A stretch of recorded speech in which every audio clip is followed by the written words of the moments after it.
अवधूत चिंतन श्री गुरुदेव दत्त श्री स्वामी समर्थ. तुम्हा सगळ्यांचं स्वामी श्रद्धांच्यावर खूप खूप मनापासून स्वागत.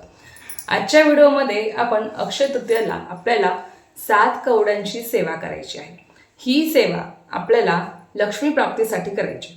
आता अक्षय तृतीया याच्या नावातच याचा अर्थ दडलेला आहे. बघा, अक्षय म्हणजे ज्याचा कधी क्षय होत नाही, जे आपल्यासोबत चिरकाळ टिकून राहतं. अक्षय तृतीया हा 3.5 मुहूर्तांपैकी एक शुभ मुहूर्त आहे, संपूर्ण एक शुभ मुहूर्त आहे. या दिवशी तुम्ही जे काही कार्य करता किंवा जे काही तुम्ही खरेदी करता ती गोष्ट तुमच्यासोबत चिरकाळ टिकून राहते, ती त्याचा कधी क्षय होत नाही.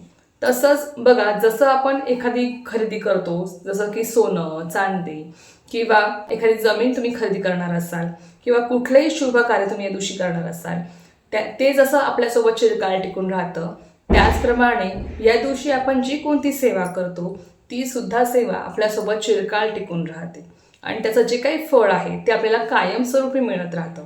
म्हणून या दिवशी सेवा करायला चुकवायचं नाही. या दिवशी तुमच्या यथाशक्तीनुसार तुम्हाला जेवढ्या जमतात तेवढ्या तुम्ही सेवा करू शकता. आणि अक्षय तृतीयेला आपल्याला माता लक्ष्मीची, भगवान कुबेरांची सेवा करायची असते. का करायची असते तर आपल्या घरामध्ये माता लक्ष्मीने अखंड वास करावा, ती स्थिर राहावी, हे त्यामागचं कारण आहे. लक्ष्मी तर सगळ्यांनाच प्राप्त होते. आपण सगळेजण, तुमच्यापासून माझ्यापर्यंत आपण सगळेजण कष्ट करतो आणि कष्टाला पर्याय नाही. कष्ट तर आपल्याला करावेच लागतात, कारण की त्याशिवाय आपल्याला फळही मिळणार नाही.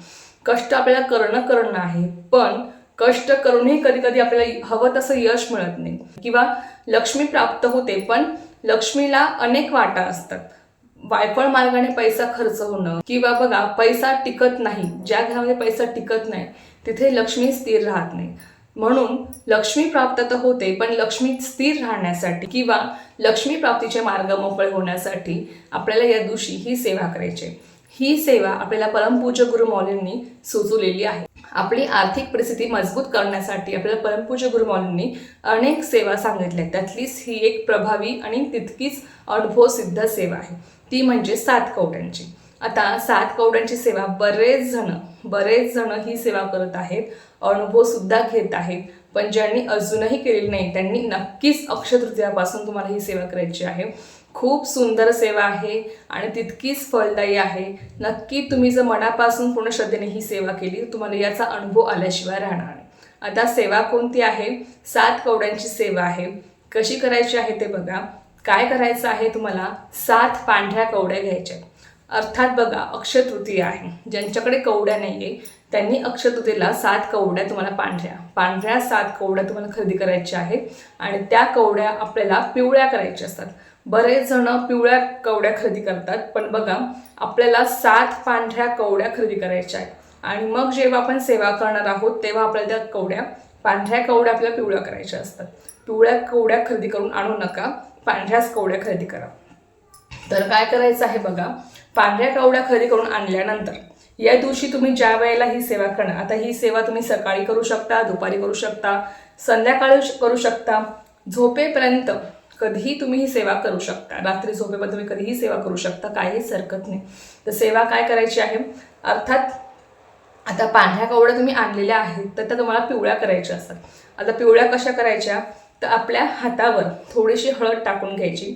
थोडंसं पाण्याचे 2-3 थेंब टाकून हळद आपले हात हळदीचे करून घ्यायचे आहेत आणि त्या पांढऱ्या कवड्या आपल्या हातावर तुम्हाला घासायच्या आहेत, जेणेकरून त्या पिवळ्या होतील. आणि त्या पिवळ्या करून झाल्यानंतर तुम्हाला त्या एका डिशमध्ये आपल्या उजव्या हातामध्ये धरायच्या किंवा तुम्ही तशाही हातामध्ये धरू शकता किंवा डिशमध्ये सुद्धा ठेवून तुम्ही हातामध्ये धरू शकता. त्यानंतर तुम्हाला पुढच्या सेवा करायच्या. आता फक्त कवड्या आणून देवघरात ठेवायच्या नाहीत, तर त्यावर सेवा जेव्हा घडेल तेव्हाच त्या सिद्ध होतील आणि तेव्हाच त्याचं फळ आपल्याला मिळणार आहे. त्यामुळे कवड्या आणल्यानंतर, पिवळ्या केल्यानंतर आपल्याला त्यावर सेवा करणं हे अत्यंत महत्त्वाचं आहे, जेणेकरून आपल्याला ते कायमस्वरूपी फळ देत राहतील. तर बघा, काय करायचं आहे, त्या कवड्या हातात धरून तुम्हाला 11 माळी श्री स्वामी समर्थ जप करायचा आहे. काय करायचं आहे, 11 माळी श्री स्वामी समर्थ जप. त्यानंतर तुम्हाला 16 वेळेस श्री सूक्ताचं पठण करायचं आहे. बघा, 16 वेळेस श्री सूक्ताचं पठण करा.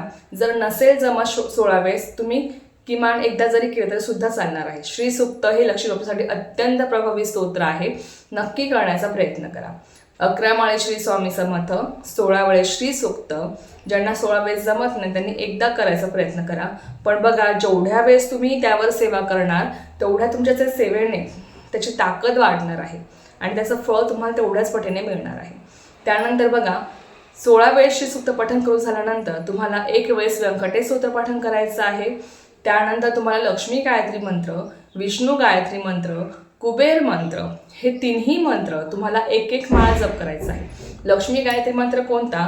ओम महालक्ष्मीचे विद्महे विष्णू पत्नीचे धीमहि तन्नो लक्ष्मी प्रचोदयात. विष्णू गायत्री मंत्र कोणता? ओम नारायणाय विद्महे वासुदेवाय धीमहि तन्नो विष्णू प्रचोदयात. आणि कुबेर मंत्र कोणता? ओम वैष्णवा स्वाहा, ओम श्रीम ओम ह्रीम श्रीम ह्रीम क्लीम श्रीम क्लीम श्रीम वित्तेश्वराय नमः. हा आहे कुबेर मंत्र. या तिन्ही मंत्रास तुम्हाला 1-1 माळा जप करायचा आहे. शक्य असेल तर 99 मंत्र सुद्धा जप करा. ओम ऐं ह्रीम क्लीम चामुंडाय विचे या मंत्रात सुद्धा तुम्हाला 1 माळ जप करायचा आहे. हे 4 मंत्र, लक्ष्मी गायत्री मंत्र, विष्णू गायत्री मंत्र, कुबेर मंत्र आणि 99 मंत्र, हे 4 मंत्राचे 1-1 माळ. त्याचबरोबर 11 माळे श्री स्वामी समर्थ, 16 वेळेस श्री सूक्त आणि 1 वेळेस व्यंकटेश स्तोत्र. एवढ्या सेवा करून झाल्यानंतर त्या कवड्या तुम्हाला तुमच्या देवघरामध्ये ठेवायच्या आहेत. आता देवघरामध्ये कशा ठेवायच्या? तुम्हाला त्या पिवळ्या कपड्यामध्ये बांधून व्यवस्थितपणे तुम्ही त्या कवड्या आपल्या देवघरामध्ये ठेवू शकता, किंवा तुम्ही एका डिशमध्ये खाली तांदूळ पसरून त्यावर तुम्ही त्या पिवळ्या कवड्या ठेवू शकता. अशा पद्धतीने तुम्हाला त्या पिवळ्या कवड्या आपल्या देवघरामध्ये ठेवायच्या. सेवा करून झाल्यानंतर त्या कवड्यांवर तुम्हाला हळद कुंकू अक्षता व्हायचे आहेत, धूप दीप ओवाळायचा आहे, त्याची पंचोपचार तुम्हाला पूजा करायची आहे. तर बघा, पूजा करून झालं की तुम्हाला त्या कवड्या आपल्या देवघरामध्ये तुम्हाला स्थापन करायच्या. तर अशा पद्धतीने तुम्हाला ही 7 कवड्यांची सेवा अक्षय तृतीयेला जमेल त्या वेळेमध्ये तुम्हाला करायची. आता ही सगळी सेवा करायला आपल्याला जास्तीत जास्त अर्धा तास लागेल, अर्धा ते पाऊण तास, जास्त वेळ लागणार नाही. पण बघा, खूप प्रभावी सेवा आहे. अर्थात परमपूज्य गुरुमौलीने आपल्याला ही सेवा सुचवलेली आहे, त्यामुळे ती सेवा तितकी प्रभावी आणि अनुभव सिद्ध आहे. त्यामुळे फक्त मनापासून पूर्ण श्रद्धेने करा. बाकी अजिबात विचार करू नका की एवढा वेळ लागणार आहे, तेवढा वेळ लागणार आहे. बघा, जसं आपल्याला फळाची अपेक्षा असते तसंच आपल्याकडनं सेवासुद्धा घडली पाहिजे. आणि जेव्हा सेवा घडेल तेव्हाच आपल्याला त्या सेवेचा मेवा मिळणार आहे. म्हणून जेवढी सेवा तुमच्याकडनं घडेल तितकंच तुमच्यासाठी चांगलं असणार आहे. तर लक्षात घ्या, लक्ष्मी प्राप्तीसाठी ही सगळ्यात सुंदर प्रभावी सेवा आपल्याला अक्षय तृतीयेला करायची आहे. आणि अक्षय तृतीया झाल्यानंतर आता फक्त एकदा सेवा करून झाली, आपण त्या कवड्या स्थापन केल्या आपल्या देवघरामध्ये आणि झालं असं होत नाही, तर दर महिन्याच्या पौर्णिमेला, दर महिन्याच्या दुर्गाष्टमीला किंवा मंगळवारी, शुक्रवारी तुम्हाला जेव्हा वेळ मिळतो तेव्हा या दिवशी तुम्ही ही सेवा पुन्हा तुम्हाला रिपीट करायची आहे. परत त्या कवड्या घ्यायच्या, धुवून घ्यायच्या, पुन्हा त्या पिवळ्या करायच्या. पुन्हा पिवळ्या करून झाल्यानंतर तुम्हाला ज्या सेवा मी सांगितल्या आहेत, श्री स्वामी समर्थ जप, श्री सूक्त, व्यंकटेश स्तोत्र, 99 मंत्र, कुबेर मंत्र, लक्ष्मी गायत्री मंत्र, विष्णू गायत्री मंत्र, हे सगळे मंत्र जे काही तुम्हाला सेवा सांगितलेली आहेत त्या सगळ्या सेवा तुम्हाला रिपीट त्यावर करायच्या आहेत. पुन्हा त्या कवड्या स्थापन करायच्या. ही सेवा तुम्हाला जमेल त्या वेळेमध्ये तुम्ही पौर्णिमा, दुर्गाष्टमी किंवा असे विशिष्ट दिन येतात, जसं की आता गुढीपाडवा होऊन गेला, आता अक्षय तृतीया येणार आहे, किंवा आता इथून पुढे गुरुपश्चामृत योग असणार आहे. म्हणजे जेव्हा तुम्हाला वेळ मिळणार आहे या सगळ्या दिवसांमधून तेव्हा किंवा दर आठवड्यामध्ये तुम्ही दर शुक्रवारी किंवा दर मंगळवारी तुम्ही ही सेवा करू शकता. जेवढी तुम्ही त्यावर सेवा करणार तेवढ्याच पटीने तुम्हाला त्याचं फळ मिळणार आहे. म्हणून लक्षात घ्या की सेवा करायला चुकवू नका. तर चला, ही एक अत्यंत छोटीशी पण खूप महत्त्वाची माहिती होती जी मला तुमच्यासोबत शेअर करायची होती. झालेली सेवा मी स्वयंचने रुजू करते आणि आजचा व्हिडिओ तेच थांबवते.